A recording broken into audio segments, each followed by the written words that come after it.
Welcome to Screw the Commute, the entrepreneurial podcast dedicated to getting you out of the car and into the money.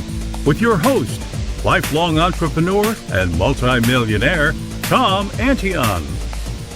Hey everybody, it's Tom here with episode 981 of Screw the Commute podcast.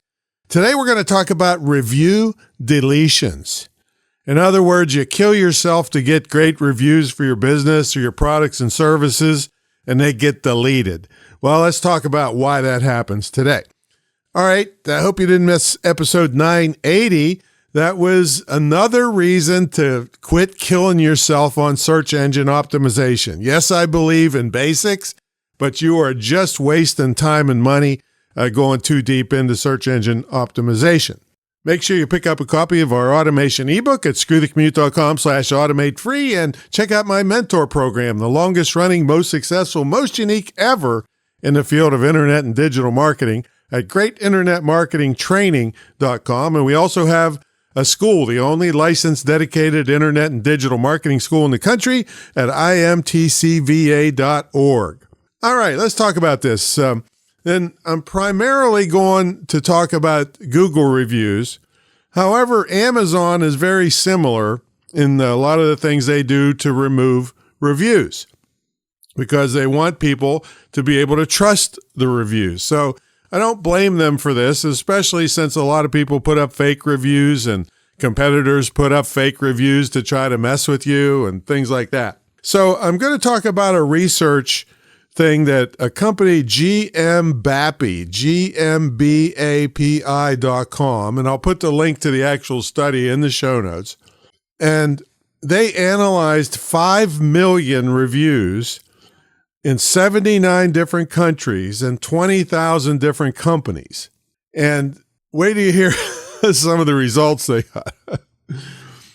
So some of the things they found out is 1 and 2 star reviews are usually longer than 3, 4, and 5 star reviews. And they kind of figured that, 1 and 2 star reviews, people are unhappy. So they really lay it on you, so that's one of the things they found. But guess what reviews were deleted the most by Google? It was 5-star reviews. 73.1% of the reviews deleted were 5-star. And the conventional wisdom they thought was that many of them were fake or incentivized. That means incentivized means you said, if you give me a great 5-star review, I'll give you a free ebook or I'll give you a consultation or something, anything that you're giving them in exchange for the review. So don't do that. Now, 4-star reviews were 8.7%. So almost 10 times or 9 times less deleted. 3.4% of 3-star reviews and 2.1% of 2-star reviews. So the conventional wisdom here is that 2 to 4-star reviews are normally more balanced and more likely to be legit. And 2 to 4-star reviews have less of an impact on a business. So it's less likely that your competitor is going to give you a 2, 3, or 4-star review. They're going to give you a 1-star. And it's less likely that you're going to give yourself a 1, 2, 3, or 4-star. You're going to give yourself a 5-star, right? So the extremes are what they're looking for mostly. Also, they found out that the 1-star reviews, 12.8% were removed, but the wisdom there was a lot of inappropriate language and just plain spam. So those are the breakdowns on that. 5-star, 73.1% are getting removed. Now, one thing that you can do to help is to reply to all your reviews. That's not 100% effective, but it definitely shows more legitimacy to your business. Now, the content of the review, wait till you hear this. The content of the review matters. And this is one of those catch-22 things. And the content that I'm going to tell you about service and staff, was removed 6 times as much as the next lower category, which was the product quality. So in other words, if somebody is bragging about your service members or your staff, it makes the review way more likely to get removed. And the catch-22 is you kill yourself to train people and get good, nice people to take care of your customers.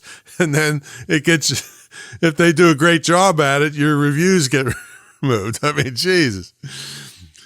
So service and staff was the highest, I think 60% of the reviews that had service and staff related content were removed. And the next lower category, which was like under 10%, was your product quality.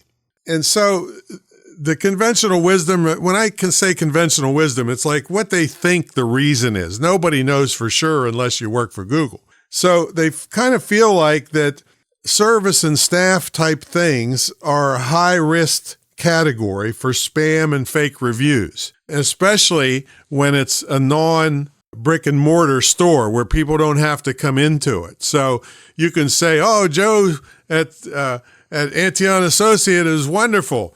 Well, there's nobody comes here. It's all online. It's all phone and Zoom. And so it's they look at service type categories where people aren't actually coming into a store as high risk. Now, again, whether this stuff is true or not, we don't know for sure because Google is secretive and Amazon is secretive about how they do this stuff and their algorithms and who writes the algorithms and all that stuff. Now, another thing, especially with employees or people that know you. Now, I'm pretty sure about this one that Amazon has been known to remove reviews if there's any hint that the person knows you. Like if somebody said, oh, Tom's been a great mentor to me over many years. Boom. Goodbye. They're going to take it out. Or my cousin is a wonderful landscaper. Well, goodbye. Or, any of those things that let on that they know you. So if you are encouraging people to do reviews, you can coach them a little bit. You can't incentivize them, but you can coach them to don't be overly fantastic how wonderful we are. In fact, if you get into some of the deletions have to do with the reviewer's reputation. So if the reviewer has a history of overly generic and excessively positive reviews and that even hint at potentially incentivized, when they see millions and millions and millions of these, they can see trends of the stuff that's legit and it isn't. And I'm sure, there's plenty of mistakes in the system, but none of the mistakes are good for you. Put it that, because they're more likely to just get rid of the review rather than leave it. And even words in the review, which you think like, oh my God, I want people to feel like this about my business. So words in the review like good, service, great, nice, staff are all potential triggers when they look at the big picture of who's leaving the review and the reviews that they've left before and their reputation, and does it look incentivized, and it doesn't look like they know you already, and I mean all these things apply to it. So what can you do about it? Well, first of all, is you always want to engage. Stay on top of your reviews and thank people for reviews. If it's a bad review, apologize, say you'll do better, things like that, or try to explain the things that are going on.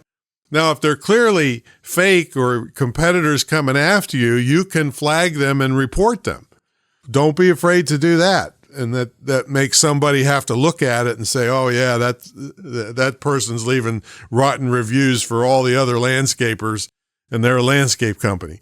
Or they're related to a landscape company. So do that.